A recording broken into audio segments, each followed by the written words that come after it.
Ya, vamos a bajar esto.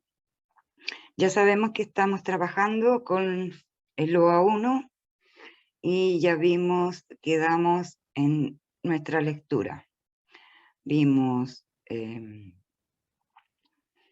nuestra lectura, volvamos a la lectura acá atrás. Ya, llegamos hasta acá, ¿verdad? Niños, Sí. ya. Por favor, retomen en la página número 10. Analizamos bien la biografía del autor y vimos el contexto de producción, ¿ya? ¿Alguien quiere algo? Beatriz Calderón. Ya, Beatriz, te voy a colocar presente antes de empezar la clase.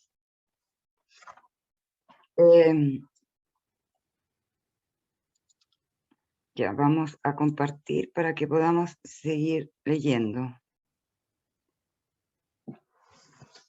Ya, entonces retomamos la página 10. Ya, recuerden que eran dos hermanos que vivían en una casa. Estos hermanos pertenecían a la élite, o sea, eran personas adineradas, ¿ya? Y estaban solos en una casa y no se habían casado ninguno de los dos. Entonces dice, pero es de la casa que me interesaba hablar, de la casa y de Irene, porque yo no tengo importancia, ¿ya? Me pregunto qué hubiera hecho Irene sin el tejido. Uno puede releer un libro, pero cuando un pullover está terminado no se puede repetir sin escándalo. Un día encontré el cajón de abajo de la cómoda de alcanfor lleno de pañoletas blancas, verdes, lila. Estaban con naftalina, apiladas como una mercería. No tuve el valor para preguntarle a Irene qué pensaba hacer con ellas. No necesitábamos ganarnos la vida. Todos los meses llegaba plata de los campos y el dinero aumentaba. Por lo tanto, se dan cuenta que ellos no trabajaban. Pero a Irene solamente la entretenía el tejido. Mostraba una destreza maravillosa y a mí se me iban las horas viéndole las manos como erizos plateados, agujas yendo y viniendo, y una o dos canastillas en el suelo donde se agitaban constantemente los ovillos. Era hermoso. ¿Cómo no acordarme de la distribución de la casa? El comedor, una sala con gobelinos, ¿ya? Que son cortinajes. La biblioteca y 3 dormitorios grandes que daban en la parte más retirada, la que mira hacia Rodríguez Peña. Solamente un pasillo con su maciza puerta de roble aislaba esa parte del ala delantera donde había un baño, la cocina, nuestros dormitorios y el living central, al cual comunicaban los dormitorios y el pasillo. Se entraba a la casa por un zaguán, ya que el recibidor, con mayólica, y mayólica es losa con esmalte metálico, y la puerta cancel, ya que vendría a ser una puerta metálica. Daba al living, de manera que uno entraba por el zaguán, abría la cancel y pasaba al living. Tenía a los lados las puertas de nuestros dormitorios y al frente el pasillo que conducía a la parte más retirada. Avanzando por el pasillo se flanqueaba la puerta de roble y más allá empezaba el otro lado de la casa.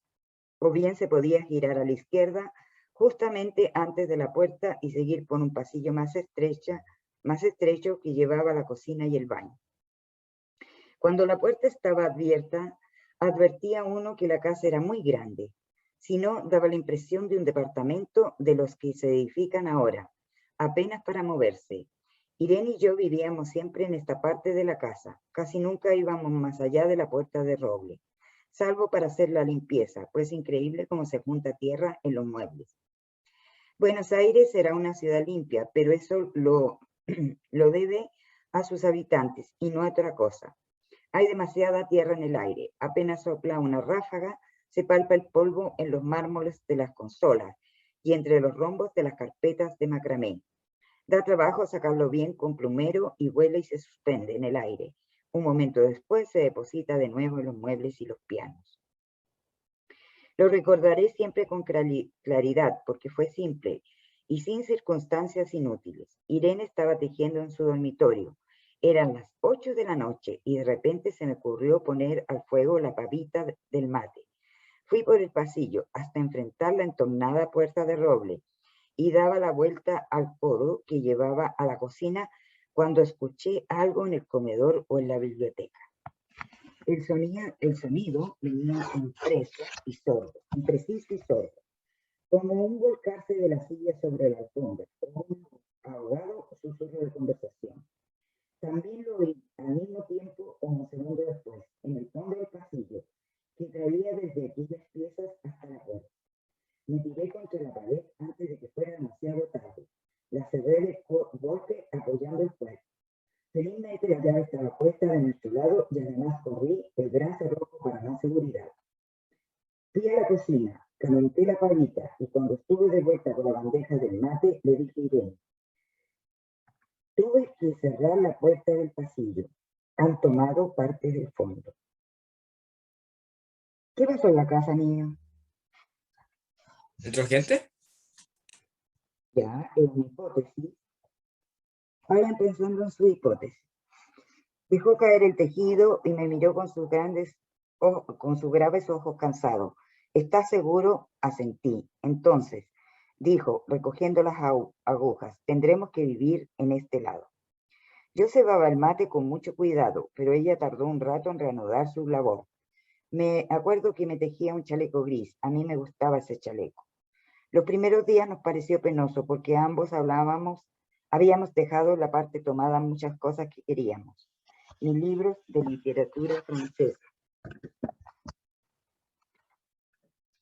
Por ejemplo, estaban todos en la biblioteca. Irene pensó en una botella de esferidina de muchos años. Ese es un licor ya de cáscara de naranjas amargas que se realiza en Argentina. Con frecuencia, pero esto solamente sucedió los primeros días. Cerrábamos algún cajón de las cómodas y nos mirábamos con tristeza. No está aquí. Y era una cosa más de todo lo que habíamos perdido al otro lado de la casa. Pero también tuvimos ventaja. La limpieza se simplificó, tanto que aún levantándose tardísimo, a las 9:30, por ejemplo, nos daban las 11 y ya estábamos de brazos cruzados. Irene se acostumbró a ir conmigo a la cocina y a ayudarme a preparar el almuerzo. Lo pensamos bien y se decidió esto. Mientras yo preparaba el almuerzo, Irene cocinaría platos para comer fríos de noche. Nos alegramos porque siempre resultaba molesto tener que abandonar los dormitorios al atardecer y ponerse a cocinar. Ahora nos bastaba con la mesa en el dormitorio de Irene y las fuentes de comida de fiambre. Irene estaba contenta porque le quedaba más tiempo para tejer. Yo andaba un poco perdido a causa de los libros, pero por no afligir a mi hermana me puse a revisar la colección de estampillas de papá, y eso me sirvió para matar el tiempo. Nos divertíamos mucho, cada uno sus cosas, casi siempre reunidos en el dormitorio de Irene, que era más cómodo. A veces Irene decía, fíjate este punto que se me ha ocurrido, ¿no da un dibujo de trébol? Un rato después era yo que le ponía antes los ojos un cuadradito de papel para que diese el mérito de algún sello de Eupe y Malmedy. Estábamos bien y poco a poco empezamos a no pensar. Se puede vivir sin pensar. Cuando Irene soñaba en voz alta, yo me desvelaba enseguida. Nunca pude habituarme a esa voz de estatua o papagayo, voz que viene de los sueños y no de la garganta. Irene decía que mis sueños consistían en grandes sacudones que a veces hacían caer el cobertor. Nuestros dormitorios tenían el living de por medio, pero de noche se escuchaba cualquier cosa en la casa. Nos oíamos respirar, toser, presentíamos el ademán que conduce a la llave del velador, los minutos y frecuentes insomnios. Aparte de eso, todo estaba callado en la casa. De día eran los rumores domésticos, el roce metálico de las aguas de tequier, un crujido al pasar las hojas del álbum filatélico. La puerta de roble, creo haberlo dicho, era maciza.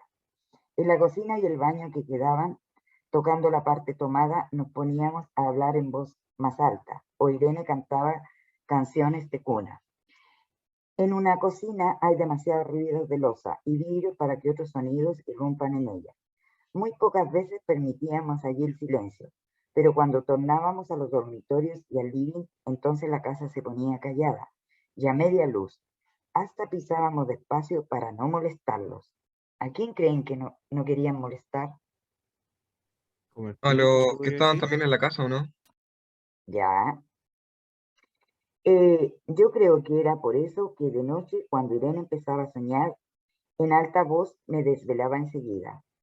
Es casi repetir lo mismo, salvo las consecuencias. De noche siento sed y antes de acostarme le dije a Irene que iba hasta la cocina a servirme un vaso de agua. Desde la puerta del dormitorio ella tejía. Oí ruido en la cocina. Tal vez en la cocina o tal vez en el baño, porque el codo del pasillo apagaba el sonido. A Irene le llamó la atención mi brusca manera de detenerme y vino a mi lado sin decir.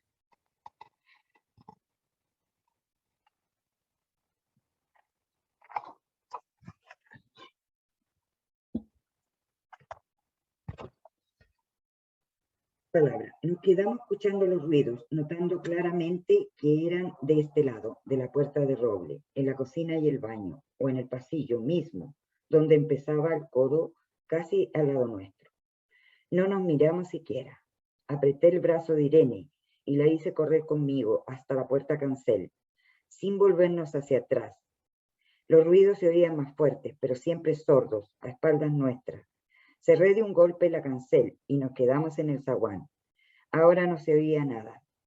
Han tomado esta parte, dijo Irene. El tejido le colgaba de las manos y las hebras iban hasta la cancel y se perdían debajo. Cuando vio que los ovillos habían quedado del otro lado, soltó el tejido sin mirarlo. ¿Tuviste tiempo de traer alguna cosa?, le pregunté inútilmente. No, nada. Estábamos con lo puesto. Me acordé de los 15.000 pesos en el armario de mi dormitorio. Ya era tarde. Como me quedaba el reloj pulsera, vi que eran las 12 de la noche. Rodeé con mi brazo la cintura de Irene, yo creo que ella estaba llorando, y salimos hacia la calle. Antes de alejarnos tuve lástima, cerré bien la puerta de entrada y tiré la llave a la alcantarilla. No fuese que algún pobre diablo se le ocurriera robar y se metiera en la casa, a esa hora y con la casa tomada. ¿Qué les pareció?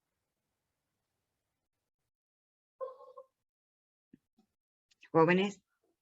A ver, a mí me pareció algo raro porque si bien la casa estaba tomada, no sé por qué huyeron despavoridos y al final están como en la misma situación de ella. Ya, es que depende quién se haya tomado la casa. Bueno, ustedes saben que al principio hablamos de este filósofo que tiene la teoría de que es la historia de Argentina y que los hermanos son la élite y que en realidad viven alejados totalmente de lo que estaba pasando en Argentina y que de a poco se fue absorbiendo por la casa. Me recuerdo que dijo exactamente esto.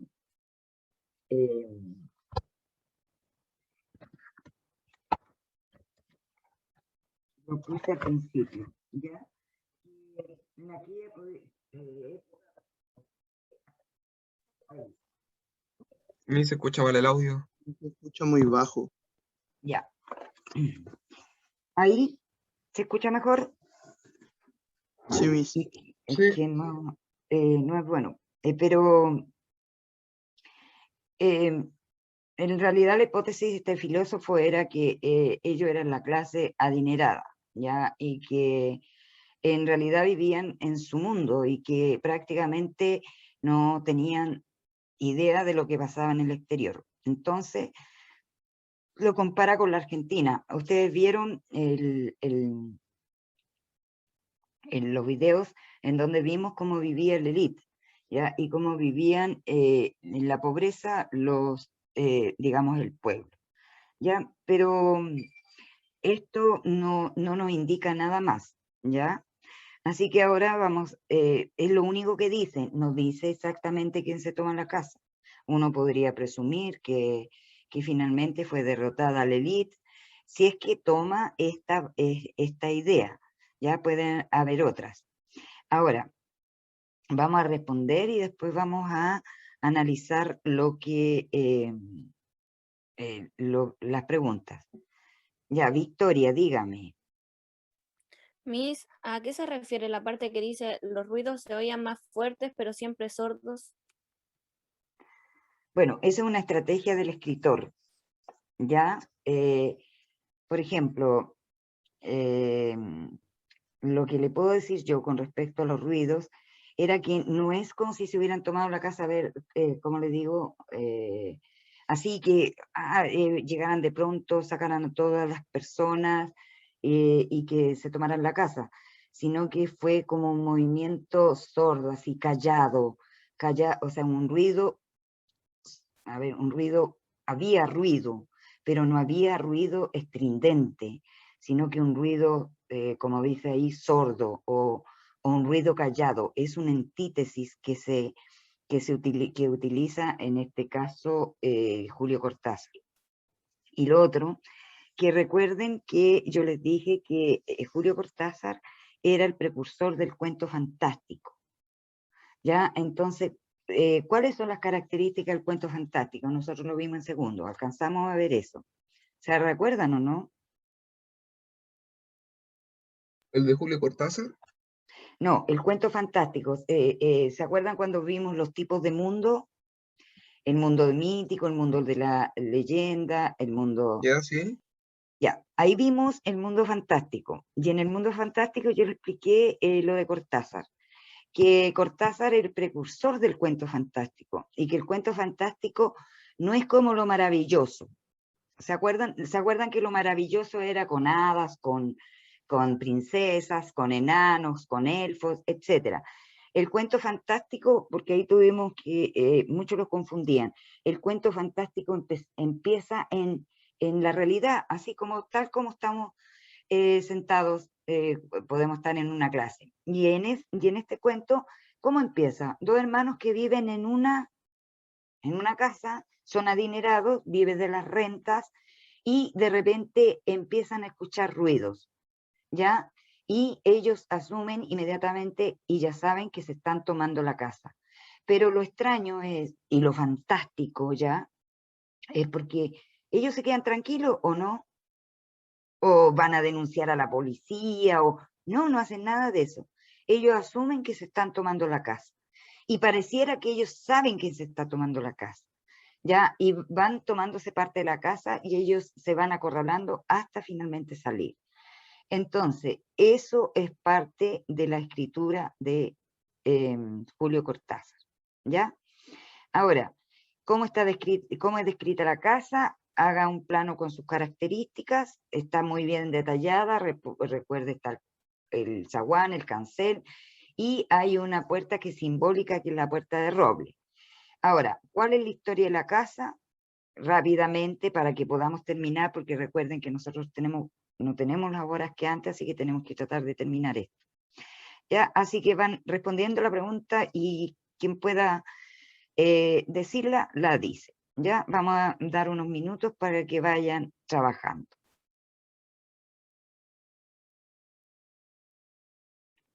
No muchos minutos, sí, niños. ¿Ya? 8 preguntas que salen, Miss. Sí, son las 8 preguntas que... Y ahí vamos a ver la hipótesis de quién cree que se toma la casa y por qué motivo. ¿Ya? Por eso les dije que no podíamos iniciar antes, tenemos que responder las preguntas. Pero lo tenemos que hacer rápido, niños. Por eso todo tiene que ser breve, ¿ya?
Ya, la primera.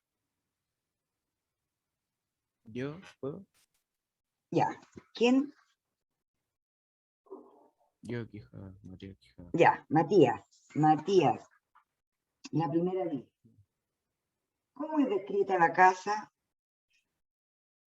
Yo puse la casa descrita con un comedor, con una sala con gobelinas, con una biblioteca, 3 dormitorios grandes, un pasillo con una puerta de roble, aislada a la parte del ala delantera, donde había un baño y una cocina.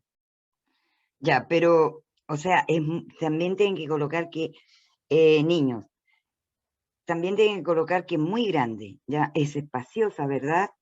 Y hay dos características, es espaciosa, antigua, y hay una más.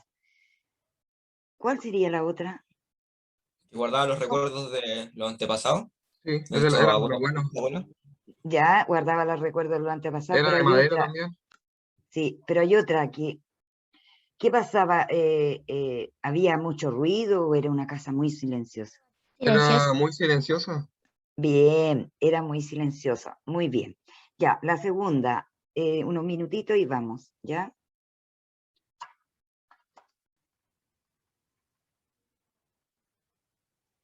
Miss, pero acá sale que haga un plano. No, no ¿Eso hagan un no? plano, Ya. ya, no, no. Eh, porque si nos demoramos mucho, ustedes saben que nuestras clases ahora son breves, tenemos 45 minutos, ¿no?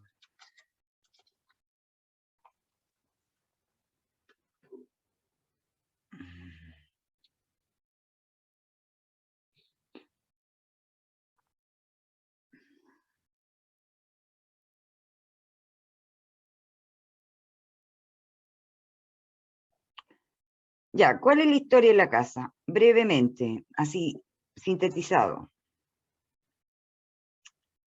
Que es una casa que muchas generaciones de la familia habían vivido ahí, ¿Ya? Y que ahora vivían los dos hermanos. los dos hermanos, ¿ya? Un poco más de descripción, Francisco.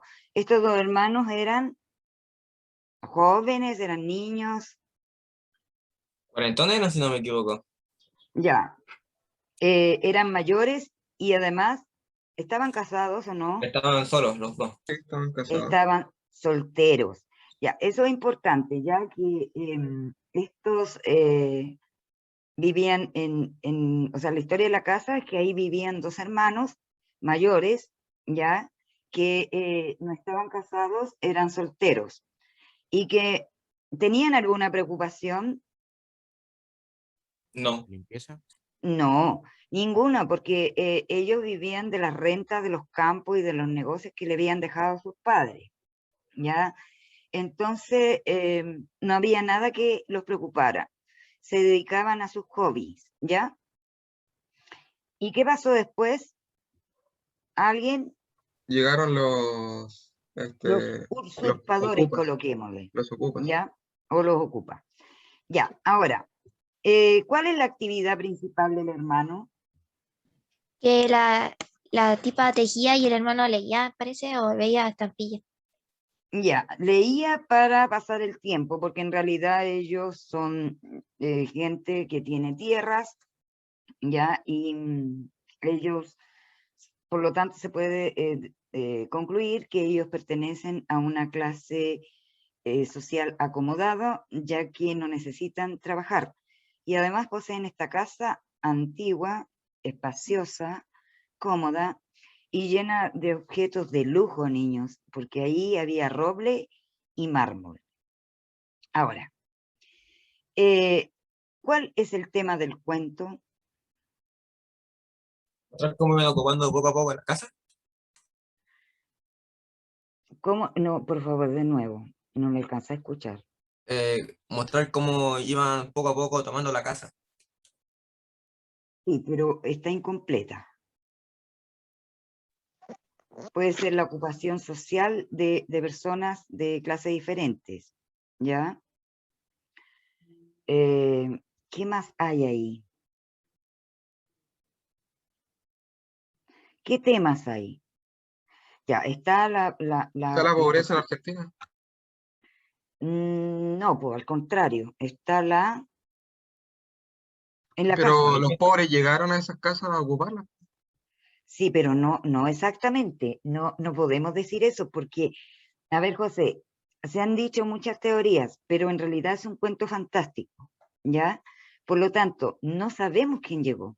Exactamente, o sea, que yo te diga, dígame con marcas textuales del cuento quién llegó, no se sabe.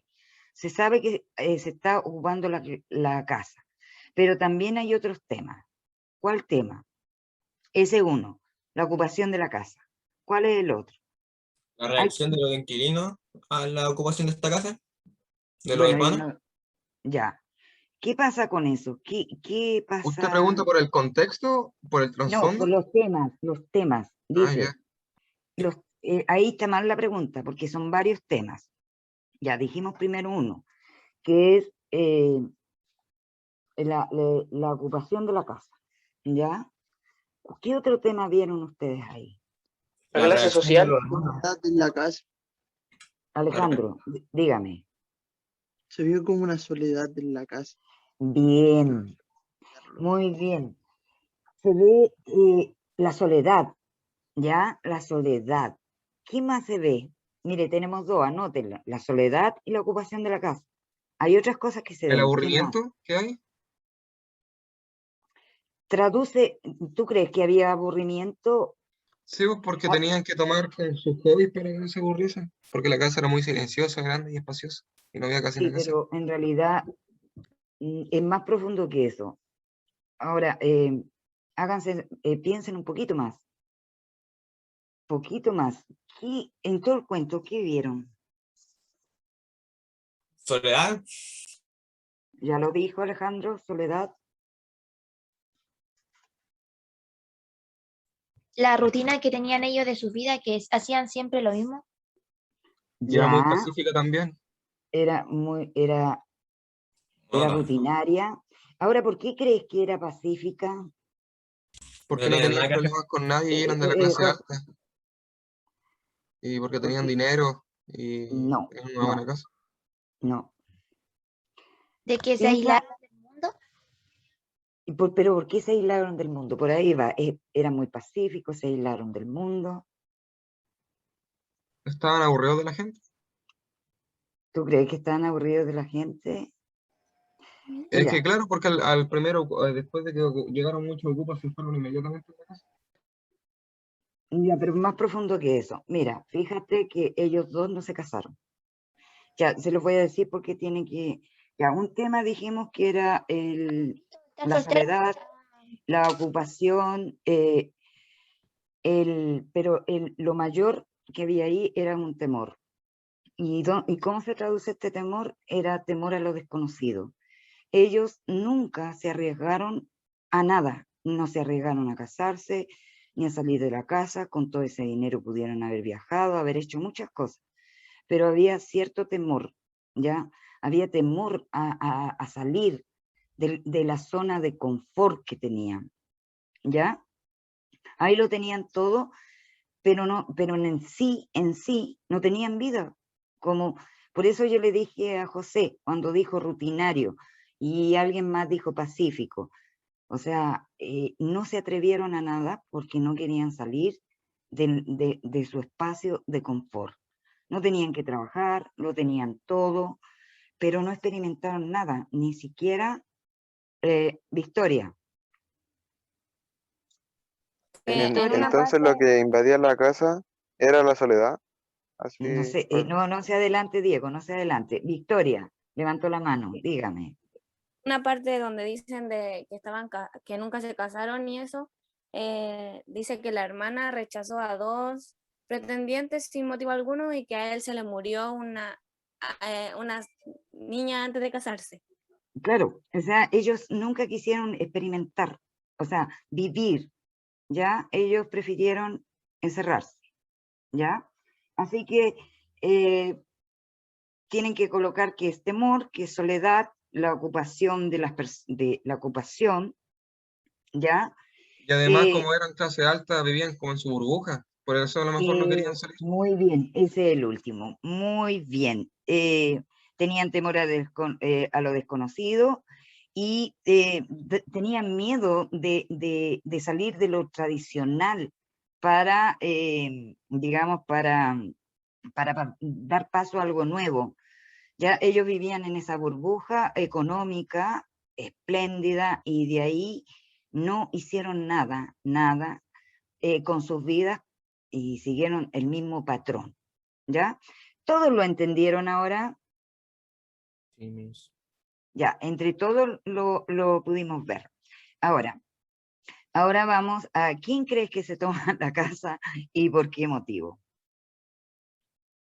La número 6. La Soledad.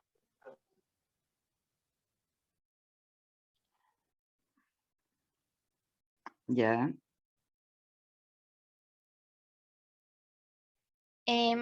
A causa de que esa casa a lo mejor había mucho silencio, pensaron que no vivía nadie y se la tomaron porque una casa de clase alta.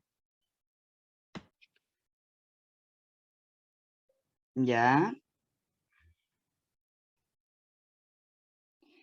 Bueno, en este cuento hay un elemento sobrenatural. ¿Quién cree que tiene unidos a los hermanos? Los abuelos. ¿Quién une a estos hermanos? Los abuelos, po. ¿La casa o no? La Las casa. generaciones. ¿Quién dijo eso? ¿La casa? ¿Quién me dijo eso? Alejandro. Ya, Alejandro. Sí, hay varias interpretaciones, pero una de ellas es que la casa es la que hace permanecer a los hermanos juntos, ¿ya? Y es la que, digamos, conserva, porque es muy importante cuando dijo José, parece que dijo, cuando conserva los recuerdos de una familia pasada, ¿ya? Por lo tanto, ellos dedican el tiempo a cuidarlo, e incluso, digamos que no quieren que otros familiares la tengan, por miedo a que sea vendida. Entonces, si nosotros le agregamos un aspecto sobrenatural, porque en realidad, ya Victoria, termino en la idea y te pregunto, cuando nosotros buscamos una respuesta, podemos asumir que la respuesta que nos dio ese filósofo, o solamente podemos asumir que en la casa hay algo sobrenatural, y que prácticamente la casa fue la que impulsó y obligó a salir a estos hermanos, ¿ya? De su burbuja. Puede ser una hipótesis. Ya, Victoria. Quería decir que, ¿cómo se llama? Que también decían que la casa fue la que como que los mantenía solos a ellos, que por culpa de la casa es que no se casaron y no tuvieron relaciones con nadie y esas cosas. Claro, es lo mismo que les decía yo, que la casa los atrapó, pero la casa también los despojó de ella, ¿ya? Lo Ahora, echó para la calle porque llegaron lo Ocupas. echó a la calle. O también puede ser la otra hipótesis que me parece que la propuso José Rivas, que yo le dije que esperara, era que el pueblo, digamos, se tomó la casa, ¿ya? Y echó a esta gente. Hay un cuento que se leía en tercero que era algo parecido a esto, de unos habitantes que vivían en la periferia y otros vivían, y la élite vivía cómodamente en sus casas. Y empiezan a ocupar de a poco las casas, de a poco, ¿ya? Y se enfrentan a las familias de élite, y las familias de élite les tienen mucho miedo. Por lo tanto, dejan que se empiecen a tomar las casas, ¿ya? Esas son hipótesis, pero en realidad lo que tienen que, dígame. Este cuento está como ambientado en los 40, cuando estaba Perón en el poder, ¿o no? Sí, pues sí recuerda, no, está hecho en la década maldita, la que yo le enseñé. La época ¿Se infame, eso acuerda? antes de Perón. Ahí Perón haciendo. No estaba Perón, ya Es que no estaba. dice ahí desde 1939 que no llega nada de literatura francesa, entonces podemos suponer que es después de 1939.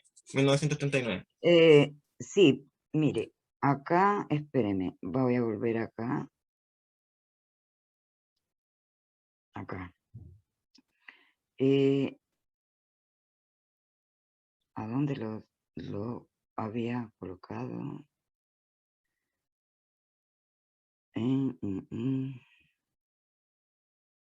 No, me parece que no, pero el dato debe estar bueno, yo les dije que era en la Segunda Guerra Mundial. En la Segunda Guerra Mundial. Sí, pues parece que estaba Perón. Entonces por eso se me ocurre que tal vez se lo pueden haber expropiado la casa o algo así. También, pero bueno, igual que cuando dice que de 1939 no llega nada, recuerde que antes estaba al mando la élite, ¿ya? Entonces yo creo que hace la transición, ya por eso mostré cómo estaba la élite. La élite vivía en un mundo, no sé, en un mundo en donde no existía nadie más que ellos, ¿ya? Pero empieza ahí. Yo creo que sí puede ser con una transición al gobierno de Perón. Ahora, ¿qué significado tenían para los hermanos los objetos valiosos que habían heredado de sus abuelos o de sus antepasados? Tenían como un significado espiritual o valórico porque en ellos guardaba los recuerdos de la niñez de ambos. Ahí ellos pasaron casi gran parte de su infancia y guardaban y atesoraban los recuerdos de sus abuelos y de sus familiares. Sí, pero hay una palabra que es muy usada en la LIT. ¿Cuál es la palabra con una palabra sintetizar? ¿Quién puede? ¿Eran descendientes? ¿Ah? ¿Eran descendientes? No. ¿Heredero? ¿De qué eran herederos? De todo, pues, de todas las cosas. No. ¿De qué? De la casa, o de la soledad, tal vez puede ser. No, es más profundo que eso.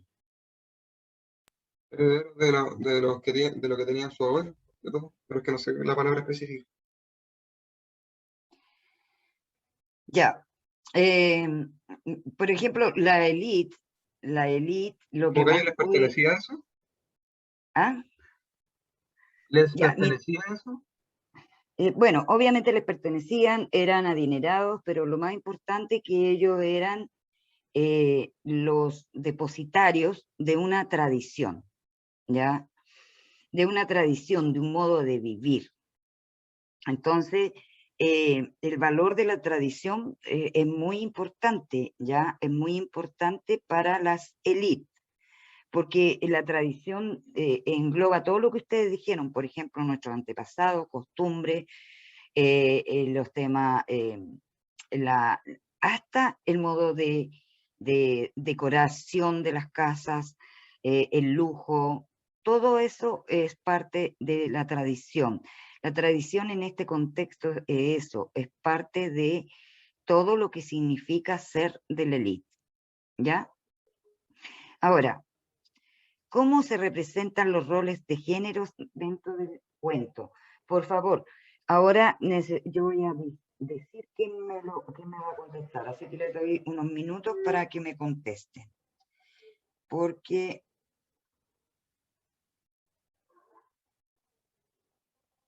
¿Qué pregunta me hijo? La que está ahí, si la tiene. La 7. Sí, ¿cómo se representan los roles género? Matías Quijada levantó la mano. Dígame, Matías. Sí, los roles se representan como era en ese tiempo. En esos tiempos generalmente existía el patriarcado donde la mujer iba a los platos, iba a hacer el aseo y todo ese tema, pero en el texto como que los roles juegan entre sí, ya que el hombre en este caso hacía la cena, la mujer de repente le ayudaba, entre los dos hacían el aseo y todo ese tema, y era bien compartido el tema de los roles. Ya, pero hay algo más, cuidado. Que la mujer tejía y el hombre leía. Bien, Francisco Rebeco, muy bien. Igual, aunque participaban ambos de este tema de hacer digamos, la comida, igual los roles estaban definidos. Ya la mujer trabajaba, o sea, tejía, y el hombre se dedicaba a recrearse en la cultura, los libros, la filatelia, pero también tienen que ver que ellos ya no tenían sirvientes. Ya eso les obliga a ayudarse, pero no necesariamente hay cambios de roles. ¿Ya? Siguen en los roles estereotipados del momento. Ya, ahora, ¿puede decir que este cuento representa la soledad y la falta de comunicación en la actualidad? En la actualidad, En la actualidad, dicen. creo que se puede acercar, pero no lo representaría al 100%, porque el contexto de ahora y los tiempos de ahora han cambiado bastante como de acuerdo a esos tiempos. Sí, pero te están preguntando, José, por dos conceptos. Por la soledad. La soledad y la falta de comunicación. O sea, no están hablando de dónde ni cuándo, sino que cómo se representan en la Pero actualidad. ¿en toda la sociedad o en solo la clase alta? No, en la sociedad de nosotros. Bueno, en cierta forma sí, porque ahora, sobre todo con esta pandemia, nos hemos apartado de la sociedad, hemos estado mucho más solos, y gracias a la tecnología, esto ha incrementado que nosotros ya no estemos como antes, que ya no se salga como antes, que ya no se junte como antes, etcétera, etcétera. Y por eso mismo se conlleva una falta de comunicación. Ya, pero un poquito más profundo. ¿Alguien más?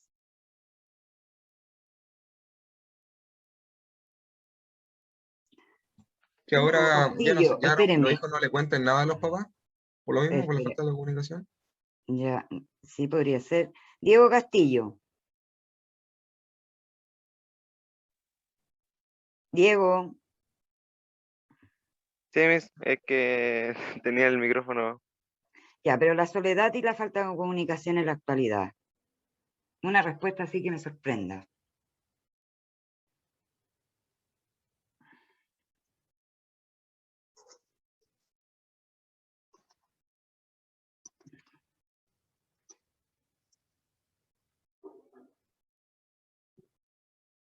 Ya, Diego.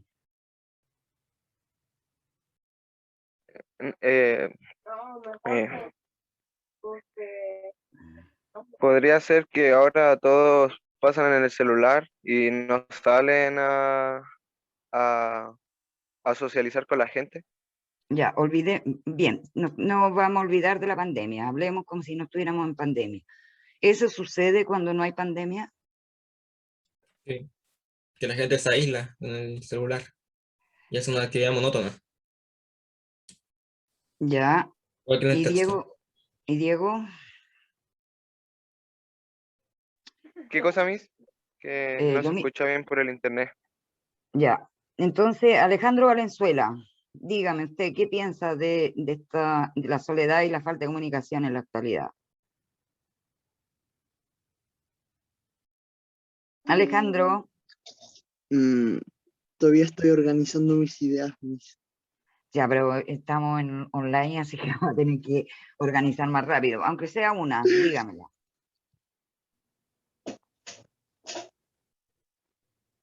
Vamos.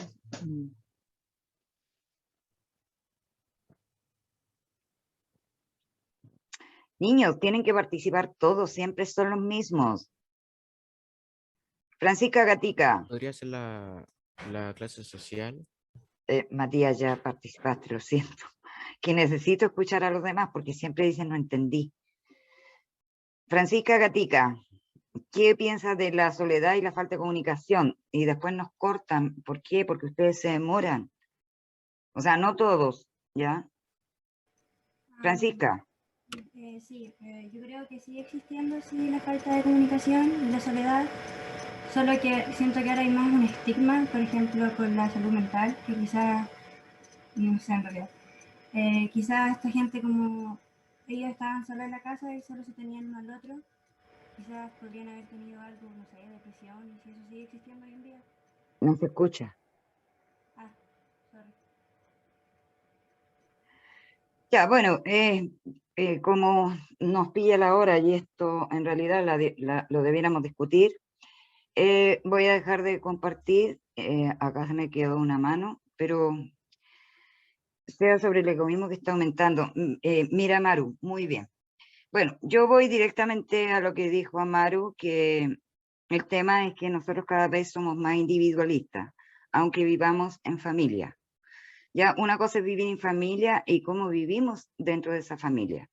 Y les doy un ejemplo a ustedes, y yo sé que esto es increíble que tengamos una clase online donde yo sea la única que tengo mi cámara abierta, ¿ya? Y no nos podamos ver la cara.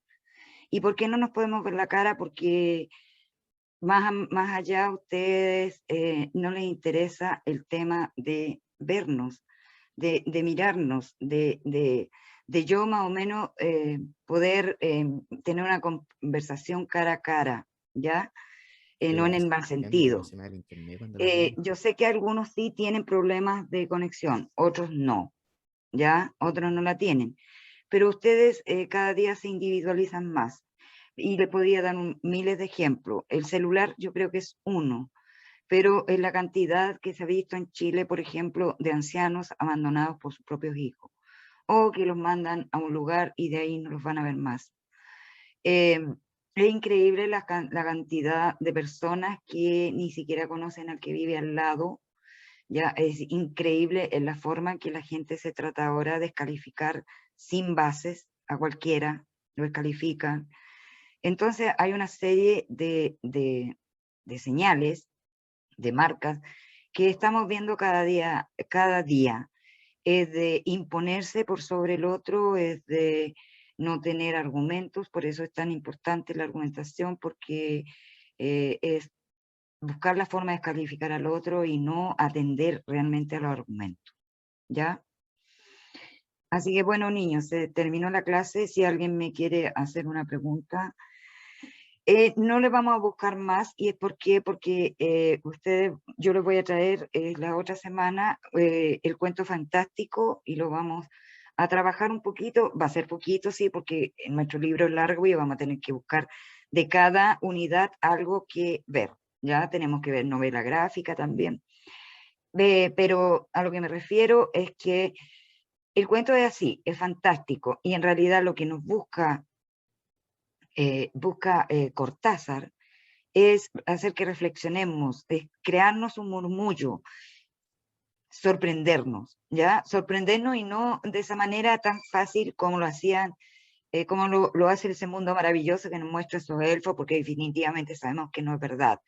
Pero esto nos deja pensando, ¿en qué, por ejemplo?